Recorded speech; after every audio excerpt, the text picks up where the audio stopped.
The nation that bombed London for 57 nights was rebuilt for free. The nation that stood alone against Hitler paid for 60 years. That's not an error. That's documented in U.S. Treasury files and British Parliament records. Germany received grants. Britain received a loan with interest compounding until 2006. History class says America saved its closest ally. The balance sheets say America foreclosed on its closest ally. Gold seized. Companies sold at half price. An empire dismantled through loan conditions, not military force.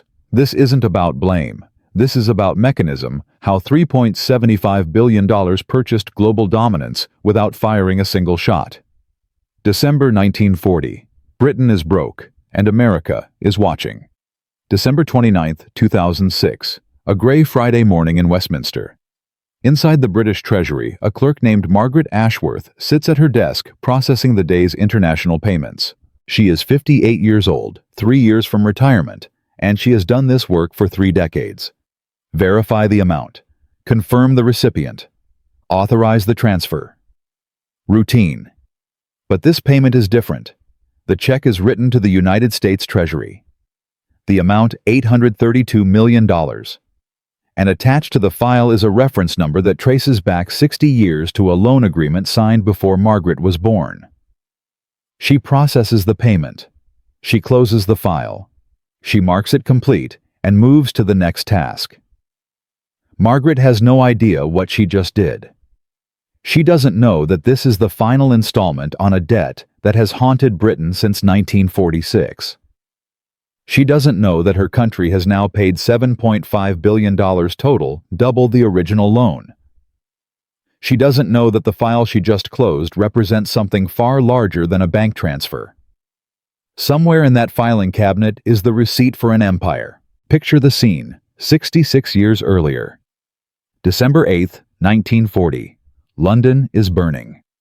German bombs have fallen on the city for 67 consecutive nights. Winston Churchill sits in the cabinet war room's underground, drafting the most important letter of his life. It is addressed to President Franklin Roosevelt. The language is diplomatic, but the message underneath is simple. Britain is broke. The world's largest empire, a quarter of the Earth's surface, 450 million people. The pound sterling as global reserve currency cannot pay its bills. And without American supplies, Britain will starve within months. Here is what most people get wrong about World War II. They remember the military history, D-Day, the Battle of Britain, Allied victory. They don't remember the financial history. They don't know that before a single American soldier landed in Europe before Lend-Lease was even signed, Britain had already transferred more wealth to America than most nations possess. The extraction began in September 1939, the moment war was declared. Edward Colville was 43 years old in the summer of 1940, a senior official at the Bank of England. He still remembers the weight of the assignment.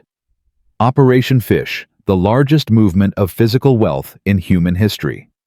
His job load, $2 billion in gold bars onto British battleships, sail them across 3,000 miles of U-boat-infested Atlantic and deliver them to the Federal Reserve in New York.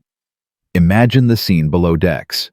Crates stacked floor to ceiling, each one containing gold bars. The wealth of centuries packed into wooden boxes, sailing away from Britain forever. Colville watched the loading from the Portsmouth dockyard, knowing that every bar represented something Britain would never recover. "We weren't paying for weapons," he wrote later. "We were paying for the right to keep fighting." The gold was just the beginning. Eleanor Whitfield was 52 years old, a widow living in Surrey. Her husband had left her shares in American Telephone and Telegraph blue-chip stock, safe as houses, her retirement security. In October 1940, she received a government order surrender all American securities or face criminal prosecution. She remembers standing at the post office, holding the stock certificates her husband had kept in a locked drawer for 30 years. She handed them to the clerk. The government paid her a fraction of market value. Her shares were sold on the New York Stock Exchange. The money bought ammunition.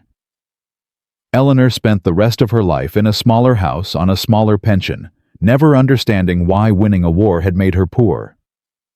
By December 1940, Britain had liquidated $4 billion in gold and securities. But the invoices kept coming. American suppliers wanted payment. Britain had ordered $3 billion in tanks, planes, steel, and food and had no way to pay. This is when Roosevelt proposed Lend-Lease.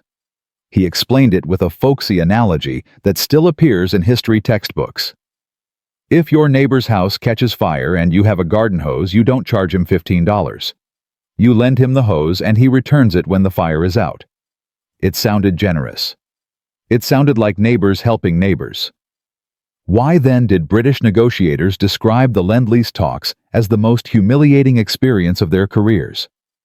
Why did one diplomat cable London saying, "They are treating us not as allies, but as a bankrupt company in receivership"? Why did Britain emerge from those negotiations having sold its most profitable American company at half price, surrendered military bases for 99 years, and signed a clause that would dismantle the economic foundation of its empire? The answer reveals how financial power actually works. And it starts with a man named Henry Morgenthau Jr. Morgenthau was 50 years old in 1940, Secretary of the Treasury, Roosevelt's neighbor and closest friend in the cabinet. He genuinely wanted to help Britain defeat Hitler. But Morgenthau understood something that Churchill's letter made clear: Britain was desperate. And desperation creates leverage. Before America would give Britain a single dollar, Morgenthau demanded a complete audit of the British Empire. Every asset owned by the government. Every asset owned by British citizens. Every gold bar, every factory, every share of stock. He wanted Britain's books open to American inspection, not as a partner reviewing an ally, but as a creditor examining a debtor. The British negotiators were stunned. They had come expecting to discuss terms between friends. They found themselves stripped and searched like suspects at a border crossing. James Cromwell was 36, a junior Treasury official on the American negotiating team. Years later, he would describe the atmosphere in those rooms. The British thought they were asking for help. We knew they were asking for survival. Those are different negotiations. Survival has a price, and America was about to name it. What happened next would transfer the wealth of the world's largest empire to its replacement, not through armies, but through contracts. Not through conquest, but through compound interest. And the mechanism created in those negotiations would be used on over 80 countries in the decades that followed. But first, Britain had to be shown what desperation really costs. To understand what Morgenthau was about to do, you first need to understand what Britain was and what made it vulnerable. Picture a map of the world in September 1939. Shade in everything the British Empire controls. You would color a quarter of the Earth's surface. 450 million people lived under the Union Jack. The City of London was the center of global finance. The pound sterling was the currency other nations held in reserve. British overseas investments, railroads in Argentina, copper mines in Chile, rubber plantations in Malaya, factories across America, generated $500 million annually. Not from labor, just from owning things. But here is what the map doesn't show: Britain's fatal weakness. Britain was an island. It imported 60% of its food. Every tank required foreign steel. Every plane required foreign aluminum. Every ship required foreign oil. The most powerful empire in history could not feed itself for 6 months without imports. Germany understood this. Hitler's strategy was never to invade Britain, it was to starve Britain. U-boats would sink merchant ships. The Luftwaffe would bomb ports, cut the supply lines, and the empire would collapse from hunger.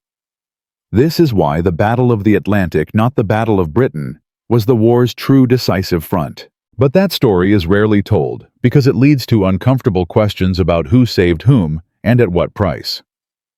When war began, Britain needed massive imports from the only supplier capable of providing them, the United States.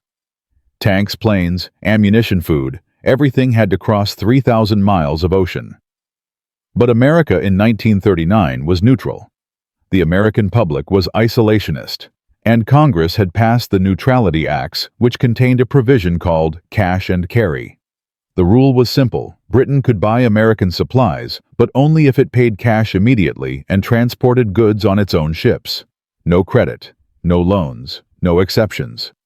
Why would America demand cash from an ally fighting fascism? The answer goes back 20 years. Thomas Lamont was 69 in 1940, a senior partner at J.P. Morgan, the most powerful bank in America. He remembered the previous war, how Morgan had lent billions to Britain and France, how those loans had pulled America into the conflict, how Congress had blamed bankers for American boys dying in European trenches. The Neutrality Acts were written specifically to prevent another Morgan loan.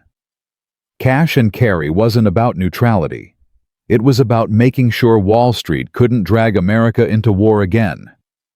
At least that was the official explanation. Here is what most people get wrong about Lend-Lease. They think it was America helping Britain. The sequence was actually reversed. Before Lend-Lease existed, before Congress voted on anything, Britain had already paid billions in cash. And when the cash ran out, Britain began selling everything it owned. Remember Edward Colville loading gold onto battleships in Operation Fish? That $2 billion in gold went directly to the Federal Reserve. Remember Eleanor Whitfield surrendering her AT&T shares at the post office? Those shares were sold on the New York Stock Exchange. The money paid American suppliers before America had agreed to help at all. From September 1939 to March 1941, Britain transferred $4 billion in gold and $1 billion in securities to the United States. But the orders kept coming. By December 1940, Britain had ordered $3 billion in supplies it could not pay for. This is the moment when leverage appears. Think about this in terms you might understand from your own life. Imagine you're in a car accident, not your fault. You need emergency surgery or you'll die. You have insurance, but the hospital says your policy doesn't cover this procedure. There's one surgeon who can save you, and he's willing to operate, but first he wants to see your bank statements. Your investments. The deed to your house. He's not checking to see if you can pay. He's checking how much he can charge. That was Britain's position in December 1940. The surgery was American supplies. The price was everything Britain owned. And the surgeon Morgenthau was already reviewing the patient's assets. The most painful example was American Viscose Corporation. American Viscose was the largest rayon manufacturer in the United States, owned by Courtaulds, a British textile company. It employed thousands of American workers. It generated $5 million annually in dividends flowing back to Britain. On the open market in peacetime, the company was worth at least $100 million. Morgenthau pointed at it and said, "Sell it." Sir Edward Peacock was 69 years old, a director of the Bank of England sent to New York to manage the sale. He was a financial aristocrat educated at the finest schools, accustomed to negotiating from strength. In New York, he discovered what it felt like to negotiate from weakness. The American investment bankers, J.P. Morgan and Dillon Read, knew exactly how trapped Britain was. They offered $54 million. Peacock tried to negotiate. The bankers didn't move. $54 million, take it or leave it. Britain took it. A $100 million company sold for roughly half its value. The money went directly to pay for weapons Britain had already ordered. Imagine the scene in London when the cable arrived. A room full of Treasury officials realizing they had just lost one of Britain's most valuable American assets, and that this was only the beginning.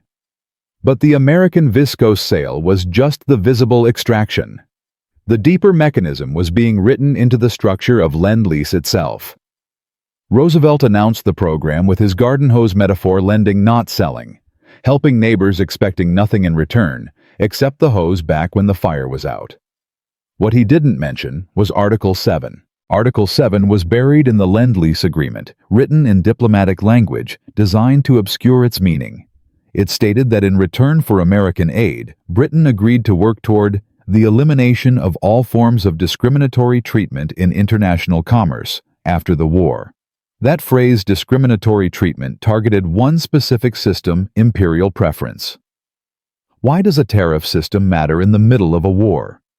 Because imperial preference was the economic glue holding the British Empire together.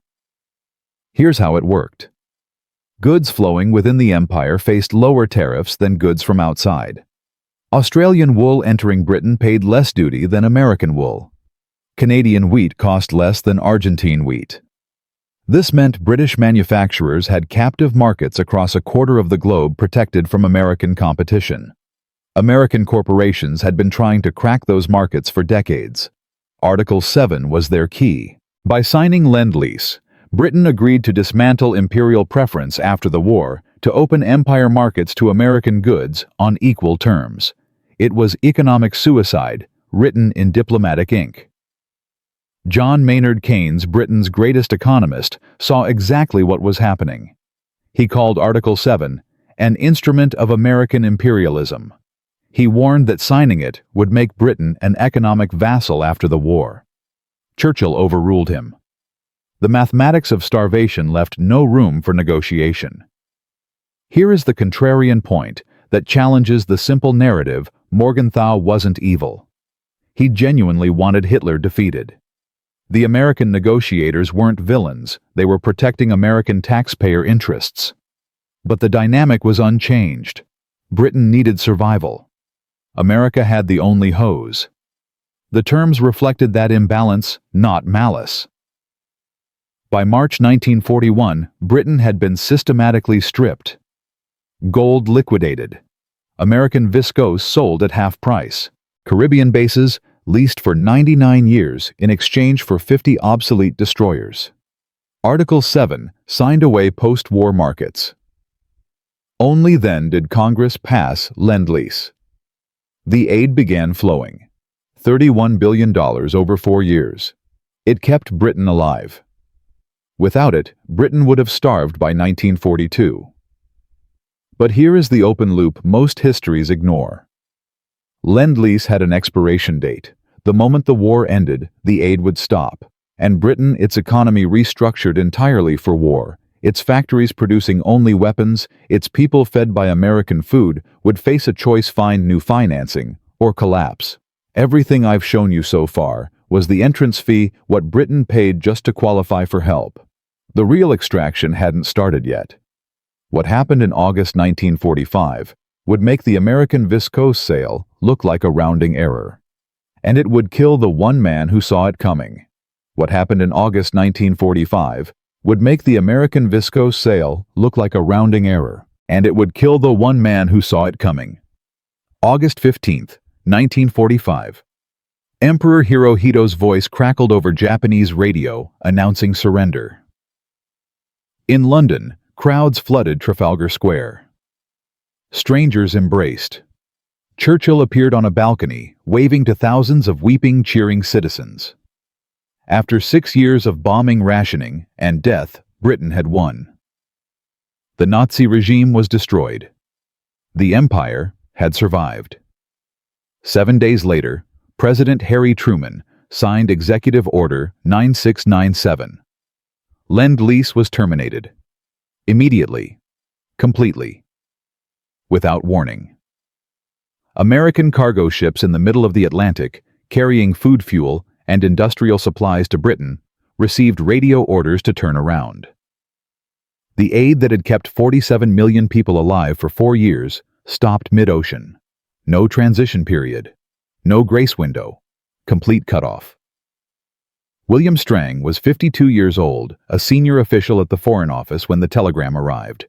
He would later describe the moment as watching life support being unplugged from a patient still on the operating table.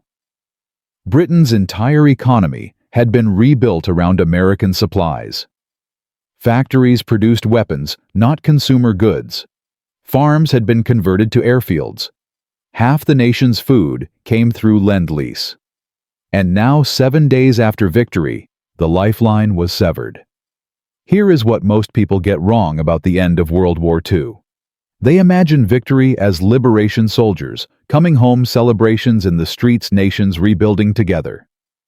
For Britain, victory was the beginning of a new crisis. The war against Germany was over. The financial war for survival was just starting. Within weeks, bread rationing was introduced, something that hadn't been necessary during 6 years of German bombing. The nation that defeated Hitler couldn't feed its own people without American permission. Britain had one option: send someone to Washington, beg for a loan. The man chosen was John Maynard Keynes. Keynes was 62 years old, the most famous economist alive. He had redesigned the global financial system after World War I. He had written the theoretical framework governments still use today. He had warned against Article 7. He had predicted exactly what would happen when Lend-Lease ended, and he was dying. His heart had been failing for years. Doctors told him another transatlantic voyage, another high-stress negotiation could kill him. Keynes sailed anyway. He believed in something that would prove fatal justice. His plan was elegant. Britain had stood alone against Hitler for 2 years, while America sold weapons for cash. Britain had bankrupted itself, saving Western civilization. Surely America would recognize this. Surely the terms would reflect gratitude. Keynes proposed $6 billion not as a loan, but as a grant. Retroactive compensation for Britain's sacrifice. Picture Keynes arriving in Washington, September 1945. Thin and exhausted, his suit hanging loose on a frame weakened by heart disease. He carried the moral weight of Britain's suffering. He expected it to matter. It didn't. The American negotiating team was led by Fred Vinson, Truman's Treasury Secretary. Vinson was 55, a Kentucky judge who had built his career in tax law. He approached Britain the way he approached any debtor. How much can we extract while they're desperate? Vinson's opening position: America would offer a loan, not a grant. Amount $3.75 billion, barely enough to prevent immediate collapse. Interest rate 2% compounding annually. Repayment period 50 years. And one non-negotiable condition that would prove more destructive than every German bomb combined: sterling convertibility. This is where the story turns. Pay close attention, because this mechanism is still being used today. During the war, Britain had created something called the sterling area. Countries across the empire, India, Egypt, Australia, and dozens of others held their reserves in British pounds. They couldn't convert those pounds to dollars. This trapped them in the British economic system, forced to buy British goods because they had no alternative. The sterling area was what remained of imperial preference after Article 7, a captive market keeping British industry alive. The Americans demanded that within 1 year of receiving the loan, Britain must make the pound fully convertible to dollars. The moment that happened, every country holding pounds would rush to exchange them, because everyone wanted American goods, American markets, American opportunity. The pound would collapse. The sterling area would disintegrate. Britain's last economic advantage would evaporate. Keynes knew this was a death sentence. He had spent his career studying currency crises. He understood exactly what would happen. A run on the pound, the loan evaporating in weeks. Britain's remaining leverage destroyed forever. He fought against it for 3 months. Lord Halifax, the British ambassador, cabled London after one particularly brutal session. His message was 4 words: they mean to have it. Not the loan, the empire, the last remnants of British economic independence. Here is a question that reveals everything about power. Why would America deliberately impose a condition designed to destroy its closest ally's economy? The answer is simple. American corporations wanted access to sterling area markets. General Motors wanted to sell cars in Australia. Standard Oil wanted contracts in India. United States Steel wanted orders from South Africa. As long as those countries were trapped holding pounds, American business was locked out. Convertibility would blow the door open. Robert Brand was 67, a British banker on Keynes's negotiating team. He kept a diary of the Washington talks. One entry reads, "They speak of friendship while drawing up terms for our dismemberment." Pause this video for 10 seconds. Consider what you just heard. Britain's greatest economist. The man who literally wrote the book on how economies work fought for 3 months against a loan condition he knew would destroy his country. He had the data. He had the expertise.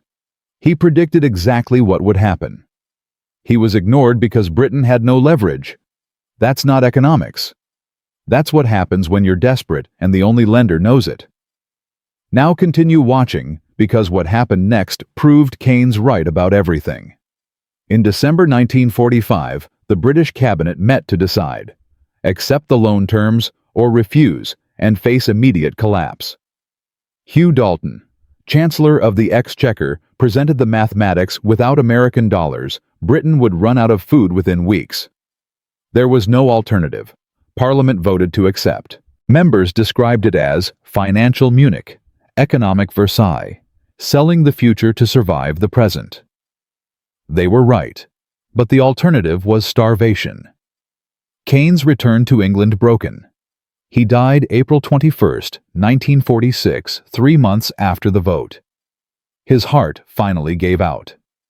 The man who had tried to build a fairer international system watched his own country stripped by the system's architects. His last public statement on the loan was bitter. "We shall be enslaved for the privilege of having saved civilization." Remember that sentence. It explains everything that followed. On July 15, 1947, per the loan terms, Britain made the pound fully convertible. The result was instantaneous and catastrophic. Imagine a dam breaking. Every country holding sterling rushed to convert. India dumped pounds for dollars.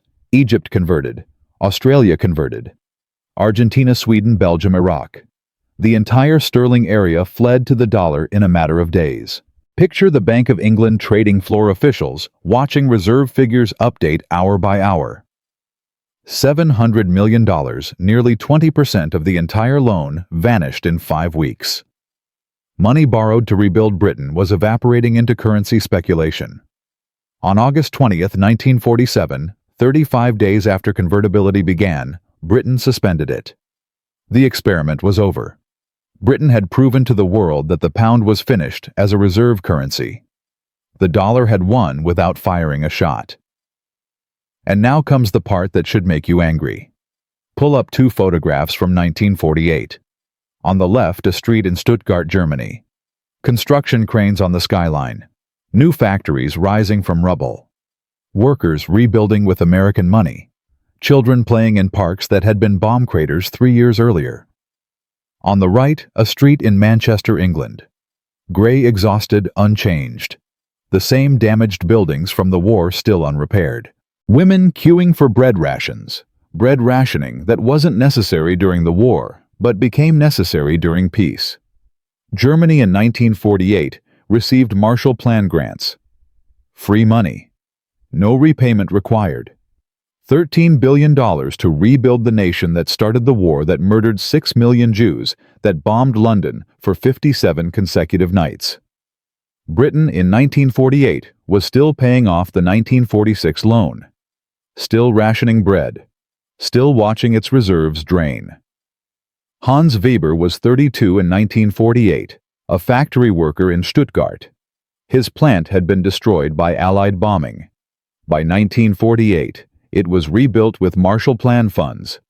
Hans earned good wages. By 1955, he owned a Volkswagen. By 1965, he owned a house. His children went to university. His grandchildren inherited wealth. Arthur Griffiths was 32 in 1948, a factory worker in Sheffield. His plant survived the war intact.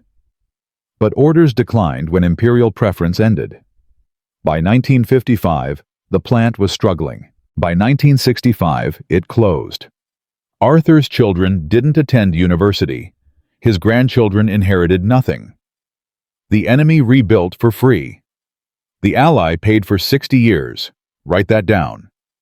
Remember it the next time someone mentions the special relationship. But the loan payments were only the visible cost. The invisible cost, the markets lost, the industries strangled, the strategic leverage surrendered, would compound for decades. Britain had been broken not by German bombs, but by American contracts. And the mechanism that broke Britain was already being prepared for global deployment. Britain had been broken not by German bombs, but by American contracts. And the mechanism that broke Britain was already being prepared for global deployment. Empires don't collapse in a day. They bleed out over decades. The wound is inflicted in a moment of crisis, but death comes slowly, so slowly, that each generation believes things have always been this way. Picture a timeline stretching from 1947 to 2006. On one side track Britain's trajectory. On the other track, America's. In 1945, these were two victorious allies, two industrial powers, two nations that defeated fascism together. Watch what happens over 60 years. February 1947. While the pound was still collapsing from the convertibility disaster, the British government sent a telegram to Washington. For a century, Britain had guaranteed the independence of Greece and Turkey against Russian expansion. British ships controlled the eastern Mediterranean. British troops maintained the balance of power across 3 continents. The telegram said, "We're leaving. We cannot afford it anymore. If you want to stop the Soviets, it's your job now." This moment, unmarked in most history books, was the formal transfer of global leadership from London to Washington. The Truman Doctrine was announced weeks later. America would contain communism. America would police the world. The job Britain had held for 200 years passed to a new owner paid for with Britain's bankruptcy. Harold Macmillan was 53 in 1947, a Conservative MP who would later become Prime Minister. He understood what the telegram meant. Years later, he described Britain's new position with brutal clarity. "We are the Greeks in this American empire. They will run the world. We will provide the culture and the advisors." The Greeks, not the partners, not the equals. The Greeks, a conquered civilization, absorbed into someone else's empire. But the visible humiliation was just the beginning. The hidden cost would take decades to measure. In 1949, Britain devalued the pound by 30% from $4.03 to $2.80. Overnight, every British citizen became 30% poorer relative to the world. Savings eroded. Imports became more expensive. The cost of living jumped while wages stayed flat. Remember Eleanor Whitfield, the widow who surrendered her AT&T shares at the post office in 1940? She died in 1971, having never recovered the wealth her husband left her. Those shares she surrendered American telephone and telegraph stock split multiple times over the following decades. If she had kept them, they would have been worth over $2 million by the time of her death. The forced sale didn't just cost her the 1940 value, it cost her 30 years of growth. Her granddaughter Patricia was 28 in 1971. She inherited nothing. She worked as a secretary in London, renting a flat she would never own. Patricia's daughter Emma is 34 today. She works 2 jobs and cannot afford to buy a home in the city where her family has lived for 5 generations. 3 generations of women. Same family. Exposed to the same economy. The trajectory was set in 1940 when a government order stripped their wealth to pay for American weapons. Now cross the Atlantic. Robert Harrington was 25 in 1946, a junior analyst at J.P. Morgan in New York. His job was processing the paperwork for British asset sales, including the American Viscose transaction. For every deal, Morgan collected fees. Robert received bonuses. By 1956, he was a vice president. By 1966, he was a managing director. By 1976, he retired to Connecticut with a portfolio worth $8 million, built on commissions from selling British assets at discount prices. His grandson Michael is 42 today. He inherited a trust fund. He works in private equity, buying distressed assets from countries facing debt crises. The family business continues. Same era, same financial system. Different sides of the transaction. The Whitfields lost everything. The Harringtons built a dynasty. Here is the question no one asks who designed it this way. The answer takes us to a hotel in New Hampshire, July 1944. While Britain still fought Germany while D-Day was barely a month old, American and British negotiators gathered at Bretton Woods to design the post-war financial system. The American delegation arrived with a plan already written. The dollar would become the world's reserve currency, backed by gold. The International Monetary Fund and World Bank would be headquartered in Washington, controlled by American votes. And the IMF would have authority to impose conditions on any nation seeking financial assistance. Keynes was there. He fought this system. He proposed an international currency called Bancor that wouldn't favor any nation. He argued that a system dominated by one country's currency would make that country's problems everyone's problems. The Americans rejected it. Keynes had no leverage. Britain was already bankrupt. The American plan was adopted. What happened to Britain between 1946 and 1947? The conditional loan, the forced convertibility, the asset stripping wasn't an accident. It was the prototype. The first field test of a mechanism designed to be repeated. And repeated it was. Picture a map of the world. Highlight every country that has undergone an IMF structural adjustment program since 1946. The shading covers most of Latin America, most of Africa, significant portions of Asia and Eastern Europe. Over 80 nations in 75 years. The pattern is identical to Britain, 1946. Country faces crisis. IMF offers loan with conditions. Conditions require privatization of state assets, currency, convertibility, removal of trade protections. Foreign corporations, often American, buy privatized assets at discount prices. Local industries can't compete with imports. Country becomes permanently indebted. Mexico, 1982. The government couldn't pay its debts. IMF imposed structural adjustment. State industries were privatized. American banks bought Mexican assets. Mexican wages collapsed. The country has never fully recovered. Argentina, 2001. Currency crisis triggered by policies the IMF itself recommended. Structural adjustment imposed. State assets sold.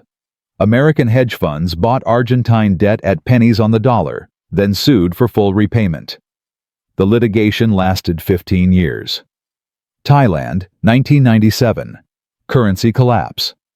IMF conditions required opening financial markets to foreign ownership. American investment banks bought Thai companies at fire sale prices. Sound familiar? Greece, 2010. Sovereign debt crisis. Austerity imposed. Public assets privatized. German and French banks protected while Greek pensions were cut. A nation that had been independent for 2 centuries discovered it could no longer set its own economic policy. If the same mechanism produces the same results in 80 different countries over 75 years, is it a bug or a feature? Here is the contrarian point. The system isn't controlled by any single villain. There is no conspiracy. The IMF follows its mandate. Corporations pursue profits. Politicians respond to voters. Each actor behaves rationally within the rules. The extraction happens because the rules were designed to enable it at Bretton Woods in 1944, when Britain had no leverage to object. Remember Sir Edward Peacock, who sold American viscose at half price. He lived until 1962, long enough to watch British industry decline, long enough to understand what those fire sales had cost. In his final years, he told a financial historian, "We thought we were buying time. We were selling the future." That sentence could be carved on the tombstone of every nation that has accepted an IMF loan. And this brings us to the present. Because the system designed in 1944, tested on Britain in 1946, and deployed across 80 countries since then, is still operating today. The faces change. The flags change. The mechanism doesn't. The question isn't whether this system exists. The question is, whose 60 years are being counted right now? The question isn't whether this system exists. The question is, whose 60 years are being counted right now? Let me take you back one final time to December 29, 2006. Margaret Ashworth sat at her desk in the British Treasury processing the day's international payments. She verified the amount $832 million. She confirmed the recipient, United States Treasury. She authorized the transfer, closed the file, and went home to her family in Croydon. A routine Friday. Nothing remarkable. Margaret had no idea what she had just done. She didn't know that file represented 60 years of payments for a war that ended before she was born. She didn't know her grandmother had lived through the bread rationing of 1947 rationing, caused not by German bombs, but by American loan conditions. She didn't know that families like Eleanor Whitfield's had surrendered their savings to fund weapons that Britain was then charged interest to receive. She didn't know that the check she processed was the final installment on a transaction that transferred $450 billion in today's money from Britain to America. The file is closed now. Britain's visible debt is paid. But here is what the file doesn't show. It doesn't show the industries that collapsed when imperial preference ended the textile mills in Lancashire, the shipyards in Glasgow, the steel plants in Sheffield. It doesn't show the Caribbean bases still under American control 70 years after 50 obsolete destroyers were traded for 99-year leases. It doesn't show the sterling area countries that fled to the dollar in 35 days, never to return. It doesn't show the 3 generations of British families whose trajectories were bent downward by decisions made in Washington conference rooms. And it doesn't show the 80 other countries that went through the same mechanism after Britain. Margaret retired in 2009. She lives on a pension that buys less each year as inflation erodes its value. Her granddaughter Sophie is 28 years old in 2025. Sophie works at an American investment bank in London, Goldman Sachs, headquartered in New York, operating from a glass tower in the city. The same financial district that was once the center of global finance now hosts branches of American institutions. Sophie processes transactions for sovereign debt restructuring. She helps manage loans to countries facing currency crises. The paperwork crosses her desk: conditional loans, privatization requirements, structural adjustment terms. She doesn't recognize the pattern. Why would she? It's not taught in business school. But the pattern is there. The same pattern that stripped her great-great-grandmother's AT&T shares. The same pattern that sold American viscose at half price.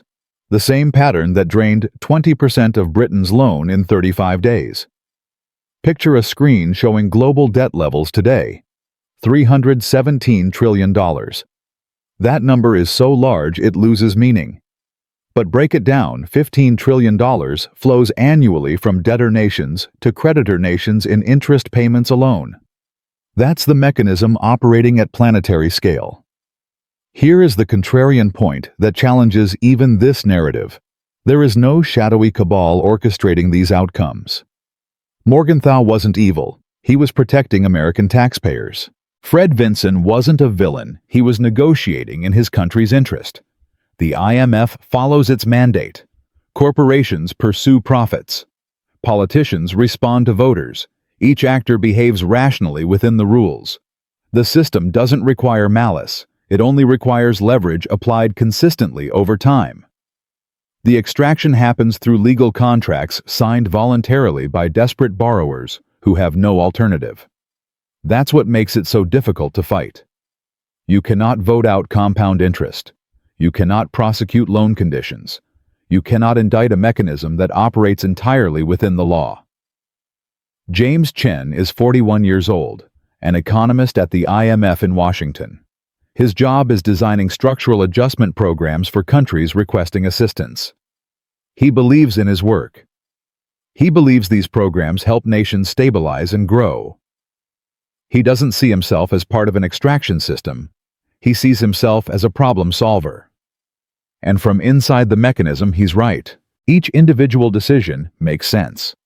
Each condition has a rationale. The pattern only becomes visible when you zoom out across decades and continents.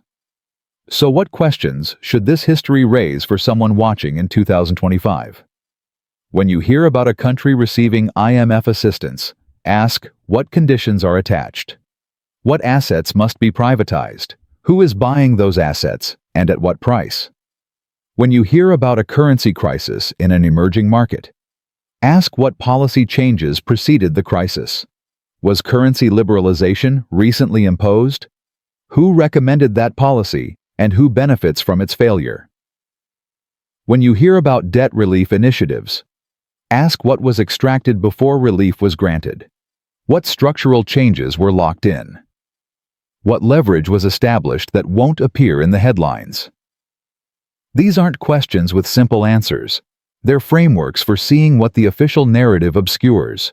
Understanding this history won't tell you what to do with your money. That's not the point.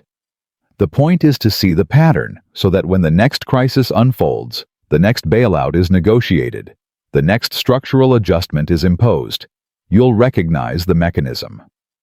You'll remember that Britain paid until 2006 for the privilege of having survived. And you'll ask who is being asked to pay this time.